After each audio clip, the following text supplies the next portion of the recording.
Alors la nave s'est plutôt bien passée. La seule chose, c'est que je suis parti, quand je suis parti de Saint-Martin, il y avait vraiment pas beaucoup de vent, et donc tout le long j'ai hésité à avoir que le génois, ou enfin tout le long pendant 5 heures, ou à mettre la grand voile, et il fallait se mettre en ciseaux. Seulement ça implique qu'on bloque le génois avec le tangon. Et je vous le raconterai dans la prochaine vidéo, c'était quand même assez orageux, il y avait des orages à droite, à gauche, et donc il y avait des risques de forcissement, ouais, de renforcement. Et je me disais, bon, soit tu vas doucement et tu arrives tard au British Virgin Islands, soit tu te mets en ciseaux. Et donc pendant 5 heures j'étais là, ouais, faut aller un peu plus vite, faut aller l'équilibrer plus, mais la sécurité. Donc du coup, bon voilà, après plein de réflexions, lâcher prise en disant on arrive quand on arrive, et puis voilà, et sécurité avant tout. Et ça, c'est derrière les Virgin Islands. Alors quand tout se passe facilement comme ça, bah, c'est bien. Sauf que j'ai un petit détail, alors j'ai déjà essayé de le régler, mais j'ai à l'arrière de Loulou, je sais pas si on va voir, voilà, j'ai une branche qui est coincée dans le gouvernail, je pense pas dans l'hélice. J'ai essayé de faire un demi-tour en mettant ce qu'on appelle à la cale, non, si la cale, moi j'ai un doute. Bref, face au vent avec la voile dans l'autre sens pour que le bateau recule, pour voir si ça se défait. Ça se défait pas, alors maintenant, soit j'ai l'option, je le garde comme ça, et je descendrai plonger quand je me mets à l'ancre. Sauf que pour rentrer là où je vais rentrer, ce qui s'appelle Ground Gorda, il y a une petite passe. Donc là, tu n'as pas envie que le gouvernail se bloque ou que le moteur se cale. Donc je vais essayer de faire un demi-tour et de mettre le moteur, mais il ne faut surtout pas que la branche vienne dans l'hélice. Boum! Et voilà, c'était une belle branche de bambou. Bon, maintenant on va falloir remettre le génois dans le bon sens. Mais ça a marché. Ah, je peux vous voyez ma tête, un peu fier de moi. Sam, à la question, est-ce que tu vas aux îles Vierges? Eh ben, voilà, les îles Vierges. L'eau est un peu sombre quand même.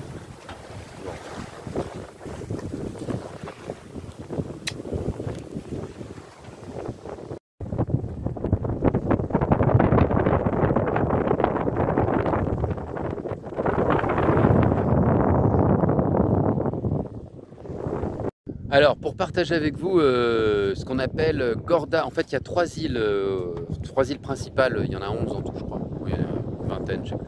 Les îles Vierges, je sais pas qui dit, il y en a 3, il y en a 11, il y en a 9, donc finalement, je sais pas. Les îles Vierges britanniques. Donc là, il y a Gorda, Tortola et John Van Dyck. Alors Dick, bon, c'est John Van Dyck pour ceux qui parlent anglais, Dick, ça s'invente pas. Et là, voilà, je suis dans la baie, ce qu'on appelle les Gordon Sound. Donc voilà, c'est une baie qui fait... ouais, qui est juste gigantesque, qui est présentée au nord, donc c'est marrant, on est quand même extrêmement bien protégé, il n'y a pas du tout de clapot, à part les scooters qui passent. Et je vous le donne, l'idiot du village qui était là avec sa bouée, qui faisait des tours autour de Loulou, alors que ça m'a pris 20 minutes pour aller au bout de la baie, donc tu te dis mais putain, pourquoi il reste autour quoi. Bref, tout ça pour dire, je suis allé nager, donc du coup évidemment ça l'a gêné, il allait plus loin, tant mieux. Et j'ai vu un truc incroyable, c'est des sèches, des calamars. Elles étaient 12, elles restaient comme ça, avec des yeux, c'est magnifique. Ouais, alors en voyant le ciel qui se charge derrière moi, je me suis souvenu que j'avais pas fait une vidéo par superstition. En fait, la nave Saint-Martin, je suis en train de me demander si on entend avec le vent, Virgin Island, j'étais obligé de partir parce que il faut que le 12 je parte pour la République dominicaine depuis les Virgin Islands, et jusqu'au 11 il y avait un index d'orage très élevé. En fait, au-dessus de 300 c'est dangereux, ça je vous l'avais expliqué dans une vidéo précédente, et là c'était entre 1300 et 1500. Ça ne veut pas dire qu'il va y avoir un orage, ça veut dire que si un orage il va être très fort. Et donc pendant, donc je pars, et puis bon, il y avait un petit orage, et puis il y avait des éclairs à droite et tout, bon, ok, des éclairs à gauche, bon, ok. Et en fait, cette situation-là, elle était jusqu'au 11, donc de toute façon, il fallait que je me tape ces 24 heures comme ça. Et donc du coup, bon, ça va. Et puis 5h30, la nuit tombe. 5h30, 6h, et j'étais vraiment en vente arrière. Donc j'avais que le génois, comme j'avais expliqué, je n'avais pas osé mettre en ciseaux justement, c'était orageux. Et voilà que vraiment dans l'axe du vent, je commence à avoir des éclairs derrière.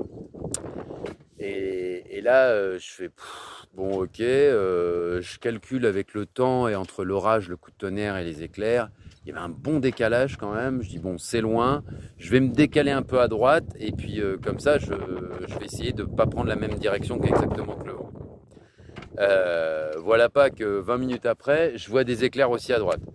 Je dis putain non, bah à droite ça va pas être bon, alors je vais me mettre à gauche. Alors un quart d'heure, je me mets plus sur la gauche, puis je vois que c'est vraiment derrière au milieu. Et puis il y a un moment, bah, vraiment apprendre le lâcher prise, dire bon, bah, de toute façon, si ça tombe, ça tombe, ça me tombe dessus, donc je vais continuer tout droit et puis on verra ce qui arrive. J'avais quand même pris un YouTube sur le sextant. Ouais, les dispositions que j'avais pris quand même, j'avais pris l'éphéméride nautique, le sextant, un YouTube pour savoir comment l'aligner. Il faut que je le travaille encore d'ailleurs, en me disant si on n'a plus aucun système, bah, je vais prendre ma position au sextant, la carte. Ma seule limite, c'est que ma carte, j'ai une carte générique pour la traversée des Atlantiques et tout. Alors évidemment, la taille des Virgin Islands, elle est comme ça dessus. Mais bon, c'était ce qui...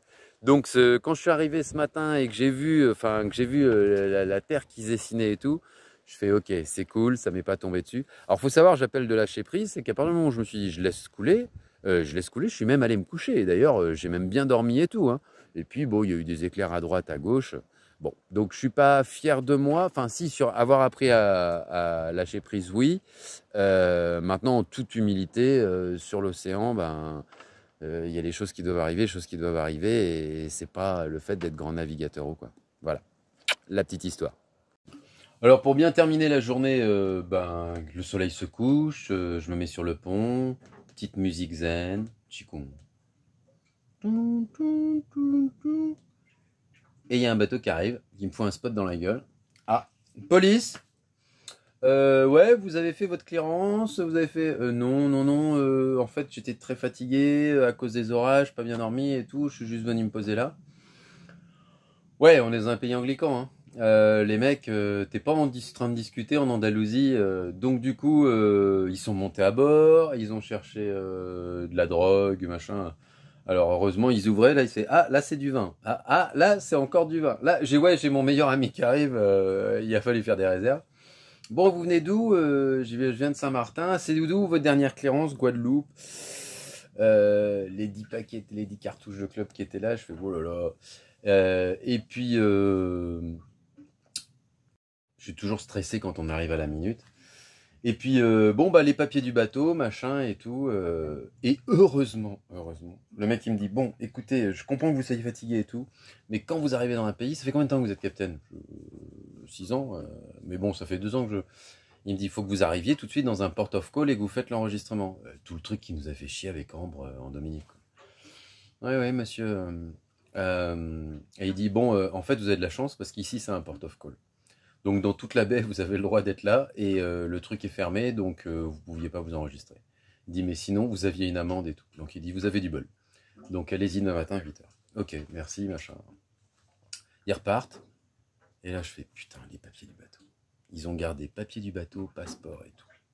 Et je dis c'est pas la procédure, ils les ont oubliés quoi. Et ils sont sur un bateau qui va super vite. Je me suis dit si jamais ils les laissent sur une banquette, que le truc il s'envole, plus de papier, plus de passeport et tout. Heureusement, une demi-heure après, ils sont revenus.